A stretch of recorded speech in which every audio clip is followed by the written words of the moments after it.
Bismillahirrahmanirrahim. Assalamualaikum warahmatullahi wabarakatuh. Channel Bani Batiar akan membahas soal AKM, Assessment Kompetensi Minimum. Soal ini dapat dari ruangguru.com. Nah, kita akan bahas beberapa soal. Nah, ruangguru.com juga soalnya didapat dari dokumentasi Kemendikbud ya, Kementerian Pendidikan dan Kebudayaan. Oke, soal 1 pemahaman konsep. Ini ada deskripsi, waktu dekomposisi sama tabelnya ya. Waktu dekomposisi ya bisa dibahas, katanya waktu dekomposisi adalah, atau kita baca semuanya ya. Setiap material sampah akan mengalami penguraian. Material sampah dapat berupa sampah organik dan sampah anorganik. Waktu diperlukan untuk mengurai sempurna disebut sebagai waktu dekomposisi. Berikut waktu dekomposisi berdasarkan jenis material sampah. Nah, tabel waktu dekomposisi sampah organik. Material organik. Contohnya ini kulit pisang, kulit jeruk, kantong kertas, sisa apel, kemudian kertas tisu. Waktu dekomposisinya ada di sebelah sini ya. Kemudian diagram waktu dekomposisi sampah anorganik. Diagram batang, dalam bentuk diagram batang. Nah, kalau ini dalam bentuk tabel. Ini diagram batang. Plastik, kemudian baja, kaleng aluminium, sama kulit sintetis. Nah, kita lihat sampah anorganik lebih lama terurai dibandingkan dengan sampah organik. Jelas ya, sampah anorganik waktu dekomposisinya ratusan tahun, sedangkan sampah anorganik, maksudnya sampah anorganik dalam ratusan tahun, sedangkan sampah organik paling lama di sini adalah 8 minggu atau sekitar 2 bulan. Waktu dekomposisi popok sekali pakai. Nih, ada keterangan bahwa ada popok sekali pakai waktu dekomposisinya lebih lama dari plastik namun kurang dari kulit sintetis. Berapa waktu dekomposisi yang mungkin dari popok sekali pakai? Mudah ini ya. Nah, kita lihat lebih lama dari plastik. Plastik berapa tahun sih? Berarti lihat di sini plastik. Plastik adalah 400 tahun. Waktu dekomposisinya, tapi kurang dari kulit sintetis. Kulit sintetis 500, berarti berapa waktu dekomposisi yang mungkin dari popok sekali pakai? Antara 400 dengan 500. Antara 400 dengan 500 tentu saja. Ya, tentu saja 475 tahun. Jadi jawabannya adalah nomor 4. Tuh soal tentang pemahaman konsep. Sekarang soal yang kedua tentang aplikasi konsep. Setelah paham, diaplikasikan ya. Konsep terkait dengan pemahamannya. Nah, ini apakah paham, benar-benar paham nggak ya dalam membaca tabel ini? Nah, kita lihat. Ini yang tadi ya, jadi ada material sampah organik, cuma yang sampah organik saja yang ini yang ditulis di sini. Ini kertas tisu, kantong kertas, kulit jeruk sama sisa apel ya. Ini yang organik, yang anorganik tidak. Jadi ini masih yang tadi ya, terkait darat dan yang tadi. Nah, katanya seorang siswa membaca tabel dan diagram di atas. Ini tabelnya, kemudian mana diagramnya? Diagramnya ini di atas maksudnya, asalnya ada ini katanya di bawah ya, di bawah dari tabel dan diagramnya.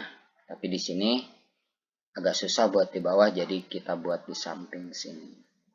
Ia menyatakan selisih waktu dekomposisi pada diagram A sama dengan diagram B. Diagram A, ini diagram A, kemudian sama dengan diagram B. Ini diagram B.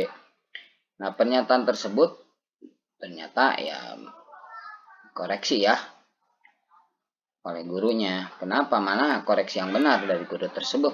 Nah, Jadi mana sih? Apakah perhatikan jenis material sampah di kedua diagram? Perhatikan satuan untuk dekomposisi. Perhatikan tinggi diagram batang setiap jenis material sampah. Perhatikan titik nol dari sumbu diagram. Untuk menjawab soal ini, kita lihat dulu. Kita harus tahu dulu apa arti selisih. Selisih itu apa sih? Selisih itu dikurangi ya. Jadi dikurangi. Waktu dekomposisi pada diagram A berarti dikurangi ya. Selisih pada diagram A. Mana ini? Nih, diagram A. Ini diagram A. Yaitu 8 dikurangi 5 ya. 8 dikurangi 5, 3. 3 ya. Jadi sama ini diagram A. 38 diambil 5. 38 diambil 5. Yaitu 3. Kemudian yang ini. Selisih pada diagram B. Selisih pada diagram B ini 5 ya. 5 diambil 2. 5 diambil 2. 5 diambil 2, 3. Sama-sama 3. Tetapi apakah sama ini ya? Tapi katanya kan dikoreksi. Jadi kalau dikoreksi berarti tidak sama. Ada kesalahan. Di mana kesalahannya? Oh, kita lihat. Ternyata yang diagram A itu dalam minggu. Dan diagram B adalah dalam bulan. Ini kita lihat kertas tisu. Kertas tisu tuh dalam minggu ya. Jadi ini dalam minggu. Kertas tisu dalam minggu. Kantong kertas dalam minggu. Jadi yang ini yang diagram A dalam minggu. Yang diagram B dalam bulan. Tentu saja berbeda waktunya. Jadi tidak sama, ini mah 3 minggu. Yang ini 3 bulan. Jadi harus dikoreksi ini jawabannya. Tidak sama diagram A dengan diagram B. Selisihnya tidak sama. Jadi ada kesalahannya adalah harusnya ini ya. Perhatikan satuan unit waktu dekomposisinya. Karena tidak diperhatikan, oh angkanya sama. Jadi jawabannya sama. Nah, itu salah ya. Diagram A tidak sama dengan diagram B. Nomor 3, penalaran konsep. Nah, ini harus dinalar nih konsepnya. Jadi lebih diperdalam lagi ya. Setelah pemahaman materi, kemudian aplikasi. Nah, sekarang penalaran. Nah, penalaran ditanya nih. Bagaimana? Ada ya sama ya tadi ya, yang ini tabel yang pertama sama dengan soal yang pertama. Kemudian katanya pilih setuju atau tidak setuju dan ketik penjelasanmu. Nah, di sini harus dijabarkan konsep kita, setuju atau tidak itu dijabarkan. Diterangkan kenapa ya. Seorang siswa ingin menggabungkan data waktu dekomposisi sampah organik yang ini dan anorganik yang ini menjadi sebuah diagram batang. Jadi digabungkan ya antara sampah organik dengan sampah anorganik menjadi diagram batang dalam satu diagram batang. Ibu guru tidak menyarankan hal tersebut. Ibu guru tidak menyarankan. Setujukah kamu dengan saran ibu guru? Jelaskan. Nah, kita harus bisa menentukan, menjawab apakah yang ibu guru sarankan itu benar atau tidak gitu ya. Kita harus tahu. Dan kita juga harus tahu alasannya. Tentu saja jawabannya kalau ditanya setujukah kamu dengan saran ibu guru, harus jawabnya setuju. Kenapa harus jawab setuju? Ya jelas ya. Jelas bahwa waktu untuk dekomposisi sampah organik dan anorganik adalah berbeda. Sangat-sangat berbeda. Terlalu jauh perbedaannya. Karena sampah organik dalam minggu atau bulan dan anorganik dalam ratusan tahun. Bukan dalam 1 tahun, 2 tahun. Kalau 1 tahun mungkin sih bisa dibuat jadi 12 bulan ya. Ini mah ratusan tahun. Kalau misalkan ratusan tahun dibuat, misalkan yang ini paling kecil aja, baja 100 tahun. 100 tahun mau dibuat menjadi dalam bulan. Berarti 1 tahun 12 bulan. Kalau 100 tahun berapa bulan? 1200 bulan. Yang ini mah misalkan cuma mana yang bulan nih? Yang ini 5 bulan. Kulit jeruk 5 bulan, yang ini 1200 bulan. Bagaimana membuat diagramnya? Ya, sangat-sangat tidak mungkin. Jadi kita harus setuju bahwa tidak boleh digabungkan. Nah itu ya, mudah-mudahan bisa dipahami. Kita teruskan. Nomor 4. Tulis jawabanmu. Pedagang beras. Nih, seorang pemilik toko beras akan membeli beras untuk persediaan barang pada bulan berikutnya. Penjualan beras untuk bulan Agustus diperkirakan sama dengan bulan Juli. Sebelum membeli beras, pemilik toko membuat catatan tentang persediaan beras dan beras yang terjual dalam bulan Juli yang disajikan dalam bentuk diagram berikut. Nah, ini bulan Juli ya, diagram bulan Juli. Pada toko beras tersebut, jenis beras yang paling banyak terjual adalah. Nah, ini ada kata-kata terjual, berarti yang persediaan jangan kita lihat ya diagramnya. Maksudnya kita harus fokus kepada yang terjual. Data penjualan berdasarkan diagram batang warna orange yang kita lihat. IR 46 180 kg. IR 42 80 kg. Nah, IR 42 80 kg. Kemudian rojo lele 650 kg. Kemudian pandan wangi 380 kg. Kemudian beras merah. Mana beras merah? 70 kg. Nah, jenis beras yang paling banyak terjual jelas ya. Berdasarkan data di atas terlihat jenis beras yang paling banyak terjual adalah rojo lele, yaitu 650 kg. Nah, itu soal nomor 4. Ini soal nomor 5 berarti harusnya ya. Oke. Hampir sama ya, jadi sama dengan soal nomor 4. Cuma, jadi soal nomor 5 ya. Cuma sekarang pertanyaannya adalah berdasarkan banyak beras yang terjual, perbandingan paling sederhana antara beras IR46 dan pandan wangi adalah sama ya, fokus kita pada diagram batang warna orange. Nah, yang IR46 180 kg. Kemudian yang pandan wangi adalah 380 kg. Tinggal dibandingkan. Yang dibandingkan berarti IR46 dulu yang pertama karena sesuai dengan pertanyaannya IR46 ini yang pertama. IR46 berbanding dengan pandan wangi. IR46 180 kg. 180 kg berbanding 380 kg. Nah, udah. Perbandingan itu kan harus dalam bentuk sederhana. Berarti masing-masing dibagi 20 ya. 20 KPK-nya. FPB-nya maaf. Faktor persekutuan terbesarnya. Atau kalau misalkan bingung menentukan FPB-nya, bagi dulu 10. Kalau masih bisa bagi lagi. Setelah bagi 10 kan bagi 10 18 dengan 38. Masih bisa dibagi lagi 2, bagi 2 9 dengan 19. Kalau langsung dibagi 20 boleh, yaitu 9 banding 19. Nah, ini bukan pilihan ganda ya, jadi jawabannya jawab sendiri.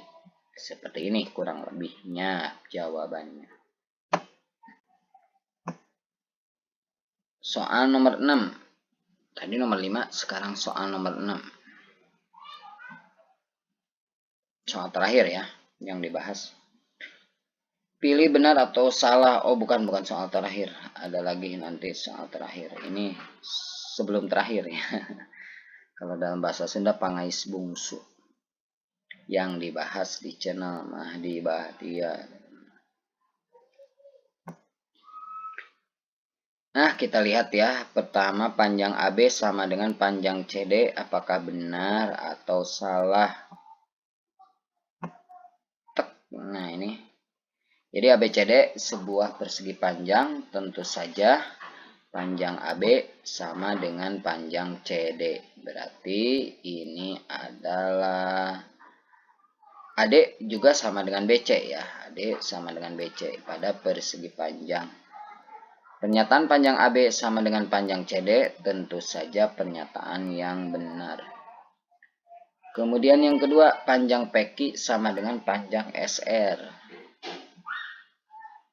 Panjang PQ sama dengan panjang SR. Ini PQ SR. Ini belah ketupat. PS sama dengan SR sama dengan RQ sama dengan PQ atau QP.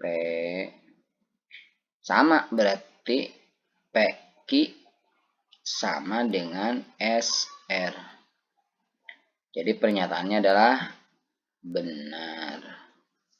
Kemudian panjang QS sama dengan panjang BC. BC ini BC QS. Nah, ini tentu saja tidak ketahuan ya benar atau salahnya, tapi lebih tepatnya berarti salah ya.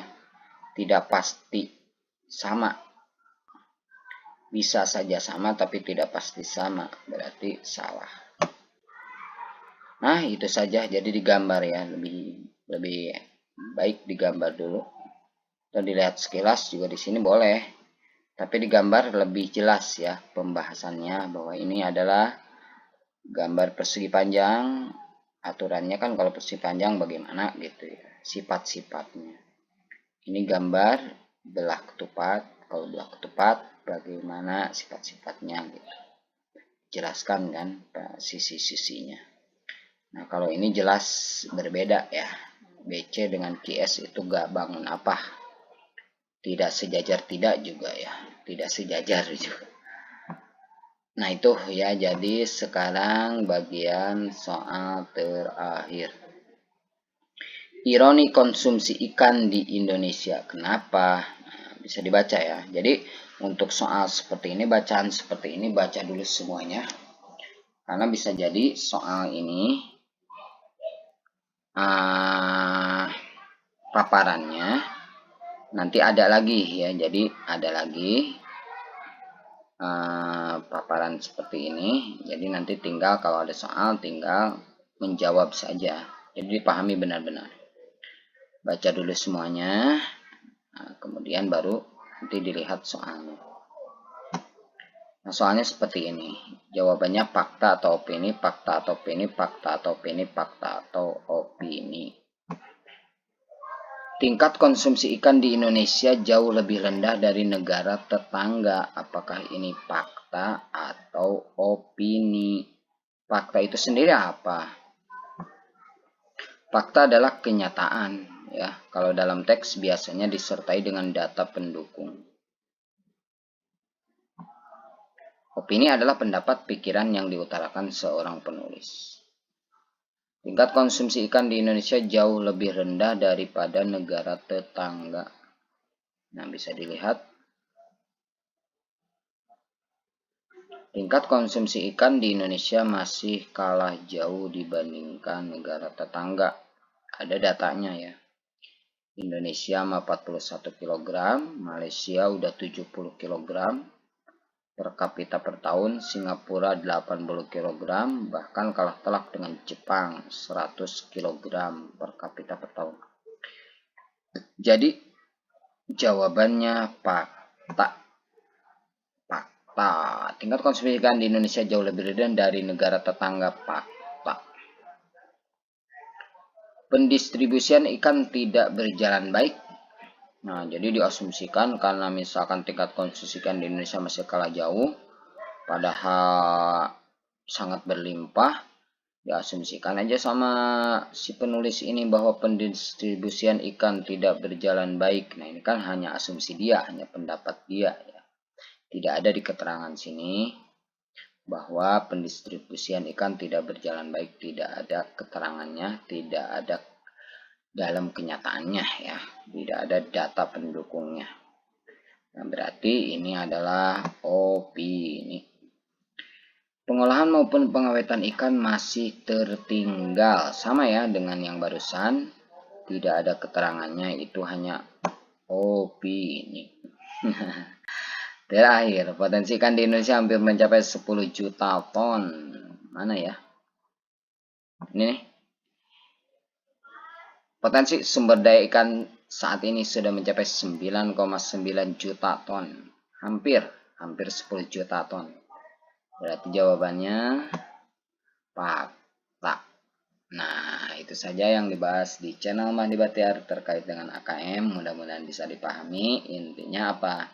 Intinya terkait AKM ini harus kalau ada soal terkait AKM harus benar-benar paham ya, dianalisis. Kemudian cara menjawabnya terkadang harus membaca 2 kali ya. Kalau misalkan masih bingung, baca 2 kali. Kemudian kalau masih bingung bisa baca ketiga kalinya gitu kalau bacaan ya. Ataupun kalau misalkan data dalam bentuk tabel harus benar-benar ya melihatnya. Seperti tadi kan ada perbedaan ternyata antara waktu minggu dengan bulan seperti itu. Nah, mudah-mudahan ya bagi adik-adik semua yang akan melaksanakan AKM, ujian AKM, mudah-mudahan bisa menjawab ujiannya dengan benar dan hasilnya memuaskan. Akhirul kalam, wassalamualaikum warahmatullahi wabarakatuh.